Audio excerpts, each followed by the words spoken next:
Video like जरूर कर लीजिए और ऐसे वीडियो लगातार फ्री में पाने के लिए चैनल को तुरंत सब्सक्राइब कर लीजिए और बेल आइकन को जरूर टैप कर लीजिए ताकि आगे भी सारे वीडियो आपको मिलते रहे। यूट्यूब में फॉलो करते हैं तो प्लीज ये वाला फ्री टेलीग्राम चैनल जरूर ज्वाइन कर लीजिएगा। सारे नोटिफिकेशन सारे अपडेट यहीं पे आते हैं, ध्यान रखिए। नमस्कार दोस्तों हम लोग कर रहे हैं बीपीएससी के पीवाईक्यू प्राचीन भारत के इतिहास के कैसे क्वेश्चन आते हैं बीपीएससी के प्रीलिम्स में। आपको इसको देख के काफ़ी सारी चीज़ें पता चल जाएंगी। डिटेल एनालिसिस करेंगे। इसके पहले का एक लेक्चर मैंने दिया था हिंदी में, आज से बाइलिंगुअल करेंगे, हिंदी इंग्लिश दोनों में, ठीक है। तो बहुत ही मज़ा आएगी। किस तरह के क्वेश्चन आते हैं सब आपको पता चल जाएगा। कंप्लीट बिहार पीसीएस की तैयारी आपकी हो जाएगी, ठीक है। चलिए तो शुरू करते हैं। 15 क्वेश्चन हम लोग कर चुके हैं, तो 16 नंबर से देखते हैं। निम्नलिखित में से कौन हड़प्पा और मोहनजोदाड़ो के उत्खनन से संबंधित नहीं था? वो among the following was not associated with the excavation of Harappa and Mohenjodaro. तो देखिए, R D. Banerji, K N. Dikshit, M S. Vats, V A. Smith या उपयोग में से कोई नहीं, उपयोग में से एक से अधिक। कौन इससे संबंधित नहीं है ये आपको बताना है। तो देखिए दोस्तों, जैसा कि आपको पता होगा, राखालदास बनर्जी ने इन्होंने मोहनजोदाड़ो की खोज करी थी। दयाराम साहनी ने हड़प्पा की खोज करी थी। के.एन. दीक्षित भी इसमें शामिल थे, एम.एस. वत्स इसमें शामिल थे। जो वी.ए. स्मिथ हैं ये इनकी खोज में शामिल नहीं थे। वी.ए. स्मिथ यानी R D. Banerji, K N. Dikshit, M S. Vats ये इसमें शामिल थे, ठीक है। चलिए नेक्स्ट देखते हैं हम लोग 17 क्वेश्चन। गौतम बुद्ध ने अपना पहला उपदेश कहाँ दिया था? Gautam Buddha gave his first sermon Vaishali, Kaushambi, Sarnath, Pawapuri. तो बहुत ही आसान लेवल का क्वेश्चन था ये। अपना पहला उपदेश वो कहाँ देते हैं? गौतम बुद्ध सारनाथ में। कहाँ देते हैं? सारनाथ में देते हैं।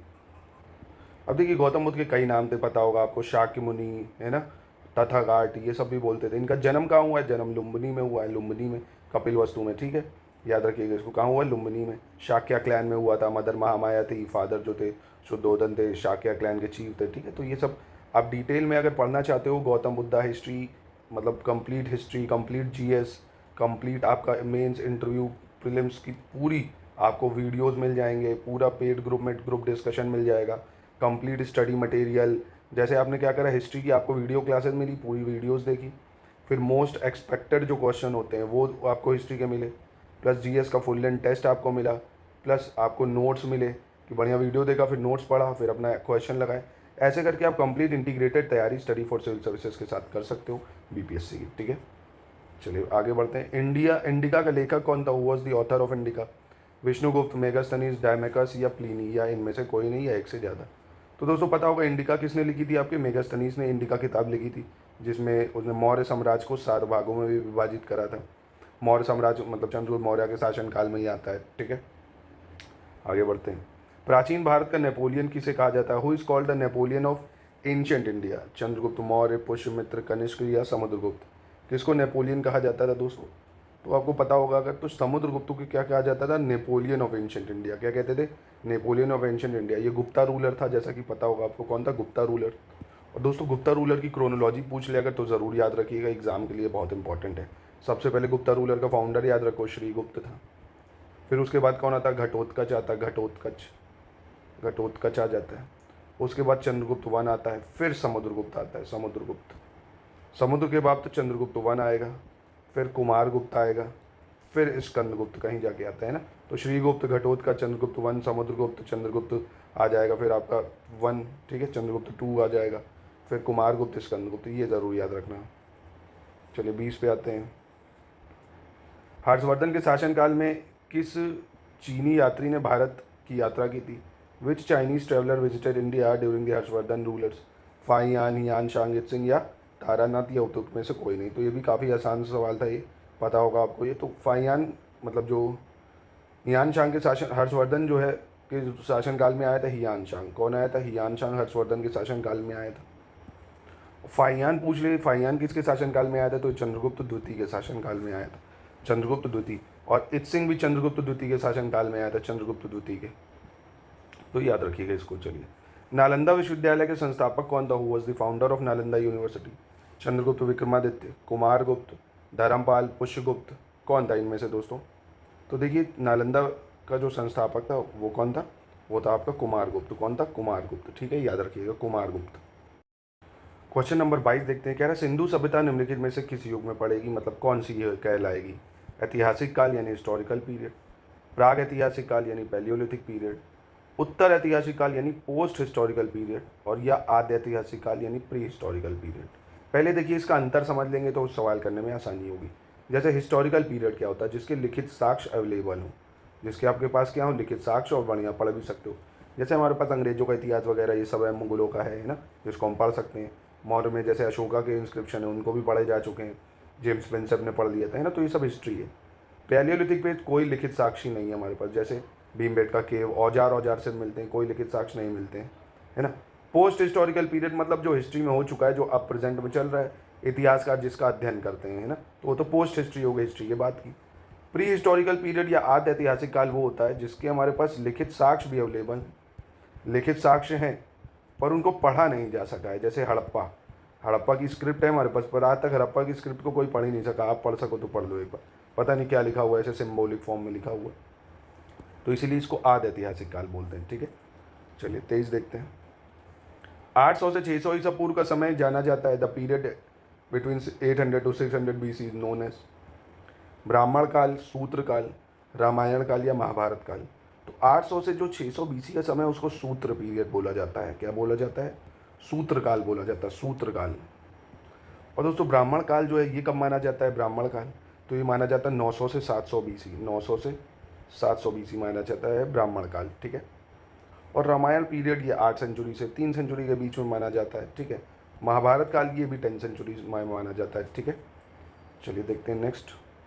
भगोस-कोई का महत्व इसलिए है, द इम्पोर्टेंस ऑफ भगोस-कोई, वहाँ जो अभिलेख प्राप्त हुए हैं उनमें वैदिक देवी एवं देवताओं का वर्णन मिलता है। मध्य एशिया एवं तिब्बत के बीच एक महत्वपूर्ण व्यापारिक केंद्र माना जाता है। वेद के मूल ग्रंथ की रचना यहीं हुई थी। ठीक, they inscription deal with Vedic goddess and gods, an important trading centre between Central Asia and Tibet. Boghazkoi क्या है? Original text of Vedas is written here. तो बताइए कौन सी चीज़ है? तो दोस्तों इसका सही जो उत्तर होना चाहिए वो ये होगा, वहाँ जो अभिलेख प्राप्त हुआ है भगोस-कोई का, उनमें वैदिक देवी एवं देवताओं का वर्णन मिलता है भगोस-कोई से। ठीक है, ईरान से जो मिलता है। Inscription deal with Vedic goddess and goddess, भगोस-कोई inscription. ठीक है, नेक्स्ट देखते हैं। गायत्री मंत्र किस पुस्तक से ली गई है? The Gayatri mantra is taken from which book?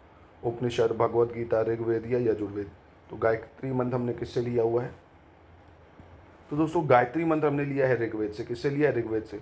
और ऋग्वेद में भी ये कौन से मंडल में अगर पूछ ले तो तीसरे मंडल में दिया हुआ है, ऋग्वेद के तीसरे मंडल में है। ठीक है, ऋग्वेद के तीसरे मंडल से हमने गायत्री मंत्र को लिया है। ठीक है, याद रखिएगा इसको। आप लोगों को दोस्तों गायत्री मंत्र याद हो तो ज़रा कमेंट में लिख दीजिए, माता की कृपा भी आप पे बनी रहेगी। संगम युग में उरयूर किस लिए विख्यात था? In Sangam period Uraiyur is famous for an important trading centre of spices, मतलब मसालों के लिए, an important trading centre of cotton, an important trading centre of foreign trade, an important trading centre of international trade. तो ये किस लिए famous था दोस्तों? मसालों के व्यापार का महत्वपूर्ण केंद्र, कपास के व्यापार का महत्वपूर्ण केंद्र, विदेशी व्यापार का महत्वपूर्ण व्यापारिक केंद्र या आंतरिक व्यापार का महत्वपूर्ण केंद्र। तो ये किस लिए फेमस था दोस्तों? तो ये था आपका कपास का व्यापारिक केंद्र। ठीक है, ये किस लिए फेमस था? इंपॉर्टेंट ट्रेडिंग सेंटर था कॉटन के लिए। 27 देखते हैं। आजीवक संप्रदाय के संस्थापक कौन थे? Who was the founder of आजीविका कल्ट? उपाली, आनंद, रघुलोभद्र या मखाली घोषाल? कौन थे दोस्तों ये बताइए? तो आजीविका कल्ट के जो संस्थापक थे वो थे मखाली घोषाल। कौन थे? मखाली घोषाल। ठीक है, याद रखिएगा मखाली घोषाल। तो याद रखिएगा फाउंडर जो आजीविका कल्ट के थे मखाली घोषाल। ठीक है, याद जरूर रखना। और उपाली, आनंद ये तो आपके बुद्ध के क्या थे? शिष्य भी थे बुद्ध के। ठीक है, भगवत संप्रदाय के विकास में किसकी देन अत्यधिक थी? Which contribute maximum in development of Bhagavata cult? Parthian, Guptas, Kushanas या Indo Greek? Parthian, Gupta, Kushana या हिंद यूनानी लोग? किसके लिए पूछ रहा है?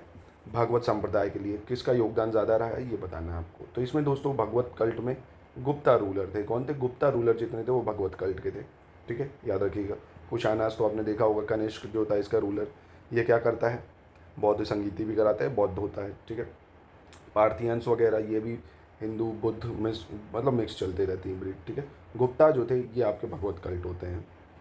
चलिए 29 देखते हैं। अभिलेख जिससे यह प्रमाणित होता है कि चंद्रगुप्त का प्रभाव पश्चिमी भारत तक था। विच inscription prove that the dominance of Chandragupta was in western India? ठीक है, कलिंग शिलालेख, अशोक का गिरनार शिलालेख, रुद्र दमन का जूनागढ़ शिलालेख या अशोक का सोपारा शिलालेख? किससे हमें इसके बारे में पता चलता है? तो जूनागढ़ इंस्क्रिप्शन है जो रुद्र दमन का, उससे हमें पता चलता है कि चंद्रगुप्त का जो शासन था वो वेस्टर्न इंडिया तक था। कहाँ? जूनागढ़ का रुद्र दमन अभिलेख तक, इससे हमें पता चलता है ये। चलिए 30 देखते हैं। किस शिलालेख में अशोक ने स्वयं को राजा घोषित किया है? In which inscription Ashoka declare himself as a king. Important है काफ़ी ज़्यादा। मास्की का लघु शिलालेख, रोमिंदेई स्तंभ, क्वीन स्तंभ या भब्रू स्तंभ। Minor edict of Maski, Rummindei pillar, queen pillar या भब्रू एडिक्ट। किसमें उसने अपने आप को राजा घोषित करा है? तो अशोक ने स्वयं को राजा घोषित करा है भब्रू स्तंभ में। किसमें? भब्रू स्तंभ में उसने स्वयं को राजा घोषित किया है। और ये भब्रू शिलालेख है कहाँ पे? तो ये जयपुर में है। कहाँ पे? जयपुर में। ठीक है, याद रखिएगा इसको। ठीक है, तो याद ज़रूर रखिएगा। तो ये थे दोस्तों आज की एनालिसिस। अगर आप डिटेल एनालिसिस चाहते हो ऐसे ही बीपीएससी के पीवाईक्यू की मोस्ट एक्सपेक्टेड क्वेश्चंस के वीडियोस चाहते हो, तो आप इन नंबरों पे कांटेक्ट करके पूरे वीडियोस ले सकते हो बेस्ट फैकल्टी से। ठीक है, तो ये तो 15 क्वेश्चन हैं। आप देखो, अगर आपको ऐसे ही सेट चाहिए पूरे आपको 100 क्वेश्चन के, 50 क्वेश्चन के, जितने भी आपको चाहिए, पूरे लेक्चर आपको मिल जाएंगे हर कॉन्सेप्ट के, पूरा बीपीएससी में जो भी टॉपिक है, पूरे नोट्स मिल जाएंगे। ठीक है, अगर आपको चाहिए तो आप इन पे कांटेक्ट करिए तुरंत। बीपीएससी के प्रीलिम्स अभी भी आप हमारे वीडियो क्लासेस स्टडी मटेरियल से आराम से निकाल सकते हैं। सितंबर में पेपर है, पूरी कॉम्प्रिहेंसिव तैयारी एकदम शॉर्ट नोट्स के साथ की जा सकती है।